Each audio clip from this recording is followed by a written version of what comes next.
the men's lacrosse schedule is out. Okay, so let's start with them. And it will begin Saturday, February 12th, rather, Lincoln's birthday, at noon at Laval Stadium against Fairfield. And then Robert Morris right behind them and St. John's right behind them. They now call it the LI Cup.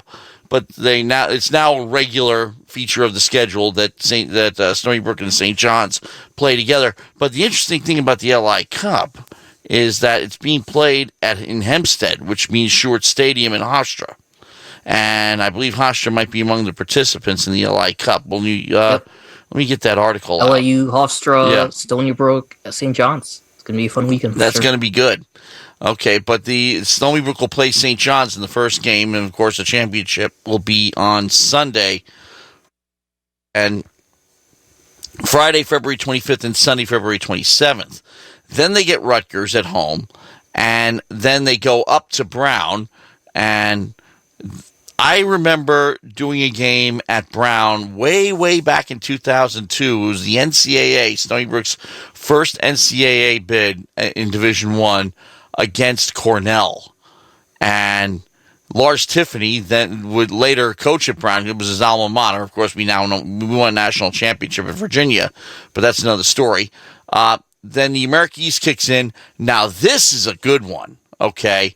Because Syracuse is coming to Laval Stadium on Saturday, March 19th. Yeah, it's a big game for sure. That's going to fill the building. Yeah. It's gotta. Obviously, in a lacrosse hotbed like Long Island is, we saw how well both the men's and women's games drew and, got a reaction towards, just from the lacrosse fan base over the past couple seasons, especially when the Stony Brook team upset the Syracuse squad a couple seasons ago on the women's side. So, them coming here is definitely going to fill the stadium for sure, number one. But it's going to be a great test. Buy a game against Syracuse until recently. Right. But Syracuse is coming to us. Yeah. Now, way back in the early days of the Division I program, 89, 90, 91, we would get big schools. We get Penn, we get North Carolina, we get a lot of schools that may have had, Long Island high school graduates, and they would come to Stony Brook so, their families could watch, and, they could also recruit a bit more, and you'd put on a little show because the Seawolves, then Patriots, really didn't put up much of a fight, and, they get beat up, but they would attract good crowds over at that, that Seawolves field, then Patriot Field. And so it was a nice little feature on the schedule, even though we couldn't buy a win against any of these teams. Nowadays, that's not necessarily the case, okay? We are expected to put up a better showing against Syracuse now than we would have then.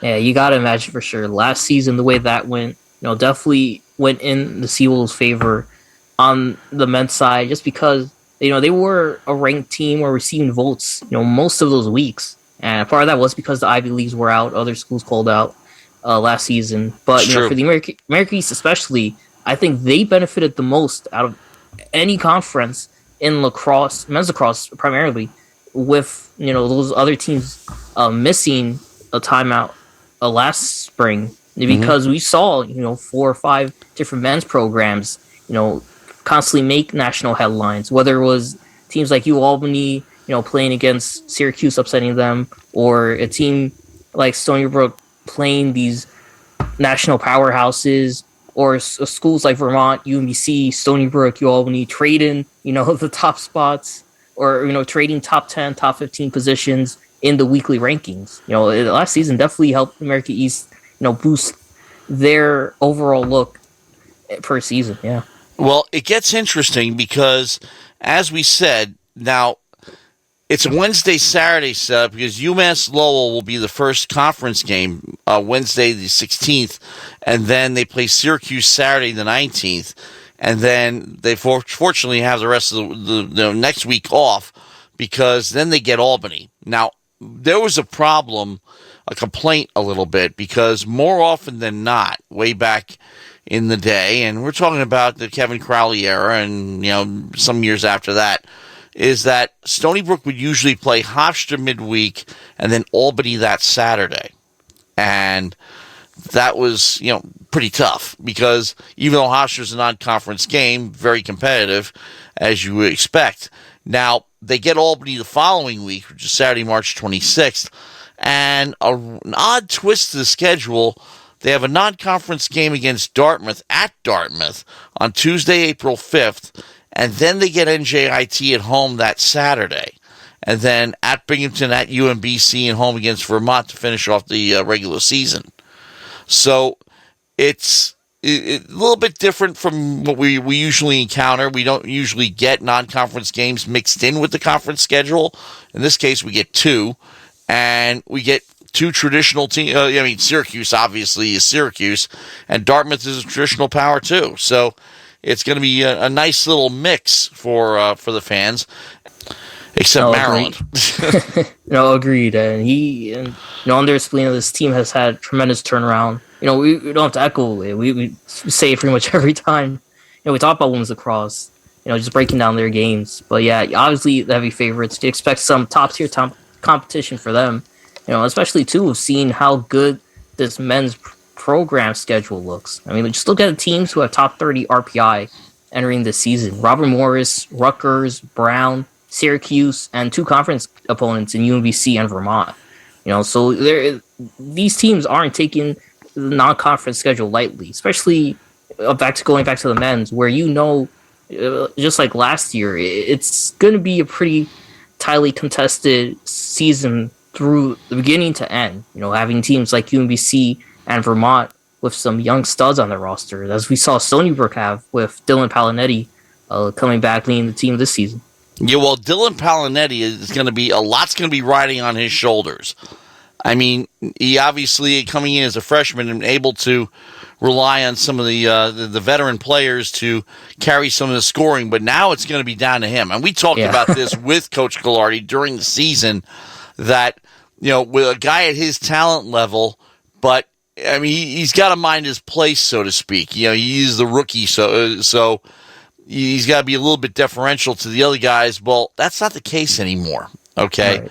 They're going to be riding him pretty heavily, and it's going to be very interesting how the offense goes through him. Yeah, no Corey Vangenhoven, no Chris Patel Jr., no Matt DeMeo, no Tom Hahn, as we said, all graduating. So yeah, Dylan Palinetti, 36 goals, 19 assists for 55 points. Only player in program history, and I believe conference history, to win Rookie and Player of the Year in the same season. Just absolutely phenomenal stuff from him. And a pretty tough conference, too. Exactly.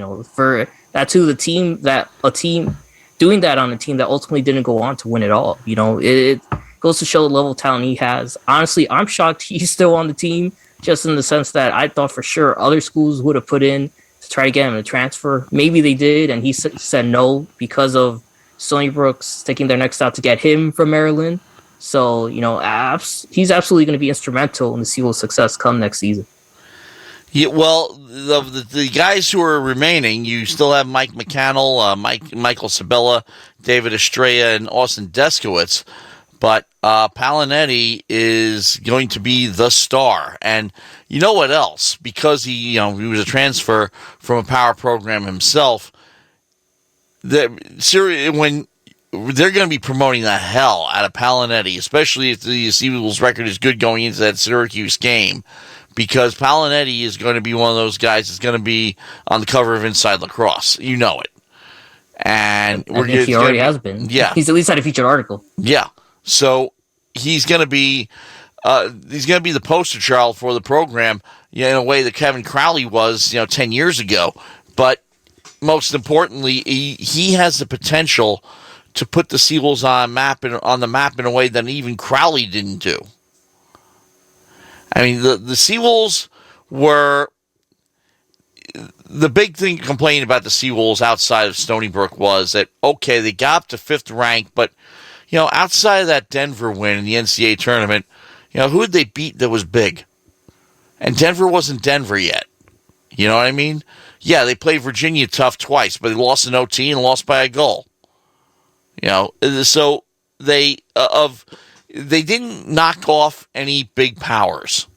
And that, I think, if they, somehow pull off a win against Syracuse, that's definitely going to put them on the map. Agree. Syracuse, Rutgers are the two I'm looking at primarily. Well, Rutgers, they go back and forth because they're 6-6 against them overall. Yeah, but last year they had a great year overall. Yep, lost to Maryland in OT, I believe. If I read that story right. But, Rutgers is going to be tough too. But again, there we go. These are the teams that Stony Brook should be compared to and should be competitive against and should be recruiting the same players and be stealing a few away. Yeah, it's going to be fun to watch, next season for sure. If they're able to, match up to that and, the level of talent that those teams have. And, obviously you're not going to find Dylan Palnetti anywhere. So I'm very fortunate position to pick him up and see him transform and produce exceptionally as a freshman.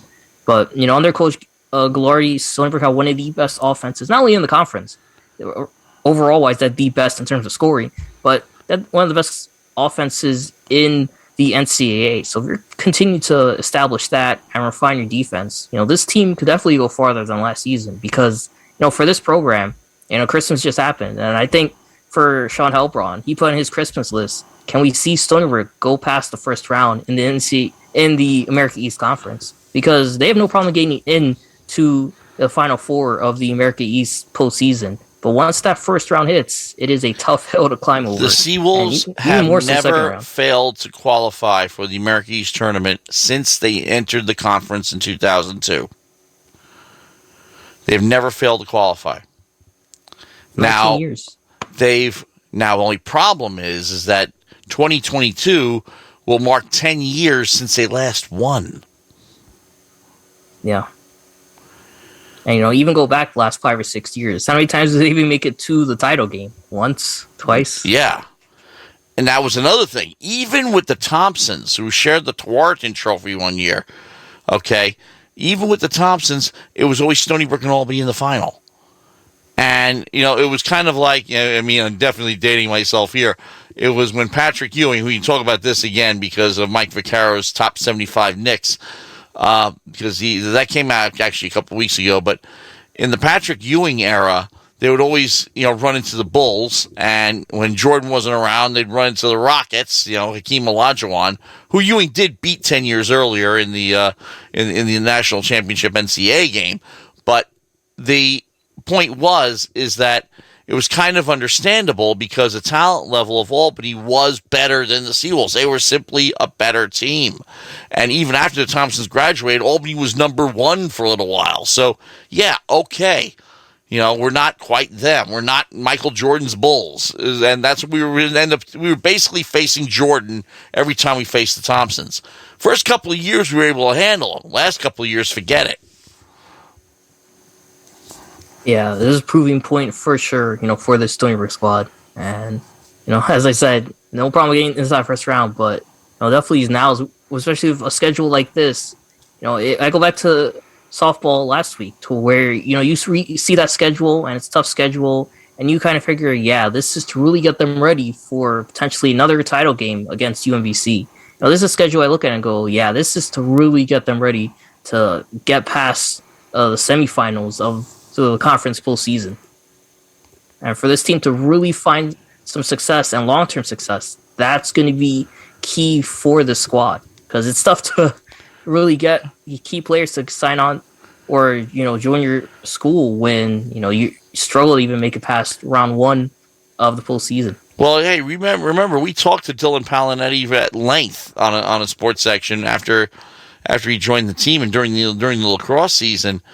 And, he thinks that he can, spearhead a movement, so to speak, to have more guys stay at home. And we have not necessarily been successful at getting top Long Island players to stay home and play for Stony Brook. We've had to, go to Canada. We've brought people in from all over the place. But, I'll give you the perfect example. My own alma mater, Chaminade, a couple of weeks ago published all the guys that were getting athletic scholarships. They sent 2 guys to Navy on lacrosse scholarships. Wow. Incredible. That's And Navy's no amazing. joke. Any Oh, yes. one high school in the country is lucky to have one guy go to the Naval Academy. Okay? But 2 on lacrosse alone? And that doesn't count anybody else who got in academically? No, agreed. Yeah, and again, we'll see. That's definitely the big test, for this men's squad. It's gonna be a fun season for sure, just regular season wise. Just because again, this level of competition, I don't think we've seen it in a decade. You have to go back to that NCAA tournament to see the level of competition that this Seawolves team has faced. Okay.